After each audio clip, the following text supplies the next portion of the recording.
ሰላም ከመይ ትጸንሑ خبرات تعዘብቲ ንሎሚ ዝተዳለወ ሓጸርቲ እዋናዊ ዛዕባታት ሒዘልኩም ቀሪበ ኣለኹ ንምክትታልኩም ዕድም ፈላማይ ዛዕባና ኣብ ወደብ ባጽዕ ናይ ኤርትራ ዓበይቲ መራኸቢ ይራገፋ ከም ዘለዋ ዝተፈላለዩ ምንጭታት እናገለጹ ይርከቡ።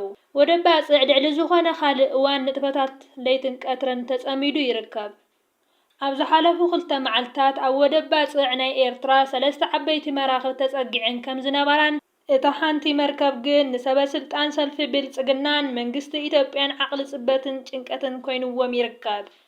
እታ ሓንቲ ዓባይ መርከብ ወተሃደራዊ ኣጽዋራት ጽዒና ከም ዝመጸትን እቲ ጽዒናቶ ዝመጸት ወተሃደራዊ ኣጽዋር ምዕቡልን ዘበናውን ንኢትዮጵያ ኣብ ተኣፋፍን ሓደገኛ ኩነታት ከውድቓ እዩ ዝክብሉ ዝተፈላለዩ ጸብጻባት እናወጹ ይርከቡ። ከምዚአን ዝበላ ዓይነት መራኸብ ኣብ ወደባዊት ባጽዕ ብተደጋጋሚ እናተጸግዓን ጸኒሐንን ኣለዋን።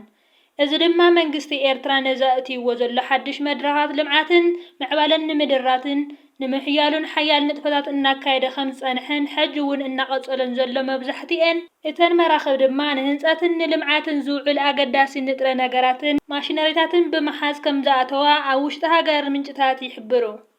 ነዚ ድማ ኣብ ዞባ ቀይሕ ባሕሪ ዝኽሰት ዘሎ ጸጥታዊ ሓደጋታት ኣብ ግምት ብምእታው ኤርትራ ኣብ ሓይልታት ባሕርን ሓይሊ ኣየርን ገዚፍ ወፍሪ ክትገብር ምጽናሓ ይዝከር። ኤርትራ ሓይሊ ባሕርን ብቕልጡፍ ንምዕባይ ቴክኖሎጂን ንምዕጣቕ ዘኽእሉ ኺዳናት ክትድህስስ ኣብ ስራሕ ተጸሚዳ ትርከብ። ብተወሳኺ ኤርትራ መስራቲት ናይ ኣባል ኪዳን ንጸጥታ ምርግጋእ ቀይሕ ባሕሪ ተባሂሉ ዝጽዋዕ ቤት ምኽሪ ቀይሕ ባሕሪ እያ።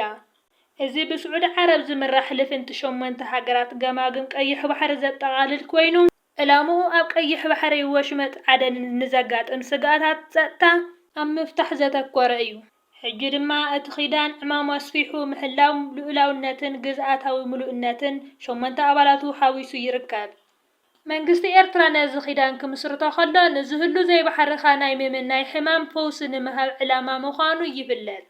ብኻልእ ኣዘራርባ ንልዕላውነት ኤርትራ ትንዕ ክብል ዝሓስብ ሃብትን ሓይልን እዘን 8 ሃገራት ኣብ ጎኒ ኤርትራ ምስላፍ ማለት እዩ። ጂኦስትራቴጂካዊ ኣገዳስነት ቀይሕ ባሕሪ ከም ኣህጉራዊ መስመር ባሕሪ ዝለዓለ ኣገዳስነት እዩ ዘለዎ። ብበዝሒ መራኽብ ከምኡውን ብዓይነትን ዋጋን ናይተን ብመስመር ዝመያዊ ክፍሊ ዝመላለሳ መራኽብ ተወሳኺን ርዝነትን ይውስኸሉ።